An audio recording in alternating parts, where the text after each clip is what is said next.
Olá pessoal, tudo bem? Sejam bem-vindos a mais uma videoaula aqui do nosso canal de dicas para concursos vestibulares Enem sobre questões de língua portuguesa. Nós estamos interessados aqui em levar para vocês um conteúdo gratuito, acessível e de qualidade para você que está se preparando para algum concurso, para algum vestibular, certo? Tentando aí um emprego público ou então uma vaga em alguma universidade conceituada no nosso país. O nosso projeto aqui, então, está aqui para ajudar vocês nesse propósito. Hoje nós vamos ver uma dica importante sobre o uso da vírgula, né?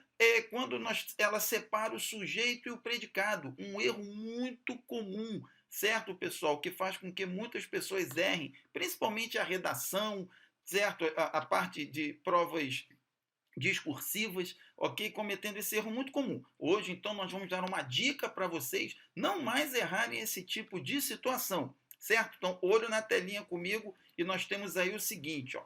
Um dos erros de pontuação mais frequentes é o de colocar uma vírgula separando o sujeito e o predicado, como nas frases abaixo.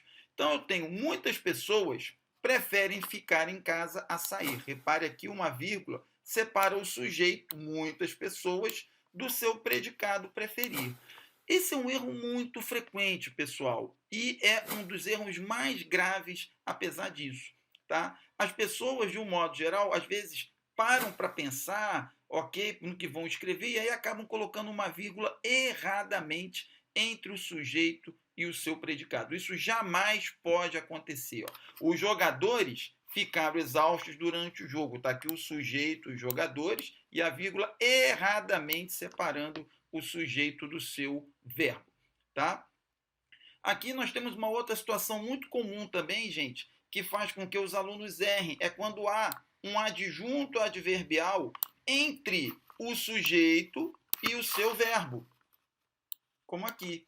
Então, nós temos muitas pessoas hoje em dia preferem ficar em casa a sair, certo? Esse tipo de erro aqui também é bastante comum. Repare que a vírgula continua separando o sujeito do seu verbo, apesar do adjunto adverbial no meio do caminho, tá? A mesma coisa aqui. A diferença dessa última oração para a anterior é que agora a vírgula está depois do adjunto adverbial, mas o erro permanece. Os jogadores na partida de ontem ficaram exaustos durante o jogo. Então, essas situações aqui, em todas elas, a vírgula está separando erradamente o sujeito do seu verbo.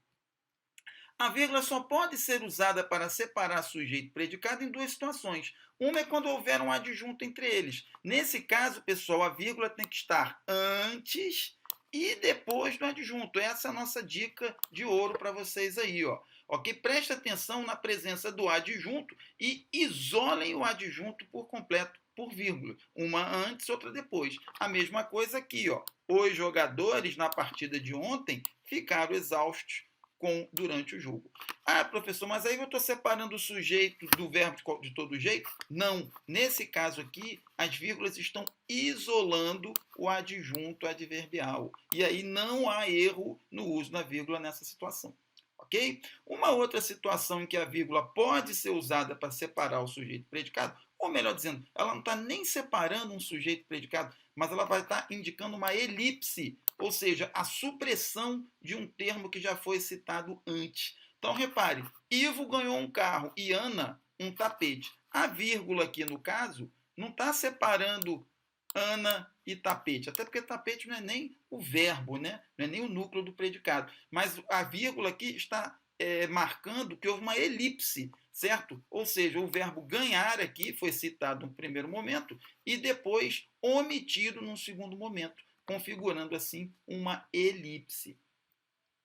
Então, gente, a nossa dica de ouro é: prestem atenção para ver se não há nenhum adjunto adverbial interpolado entre o sujeito e o verbo. Nesse caso, é possível colocar as vírgulas separando o sujeito do predicado, mas, na verdade, para isolar o adjunto adverbial. Em nenhuma outra situação isso vai ser permitido.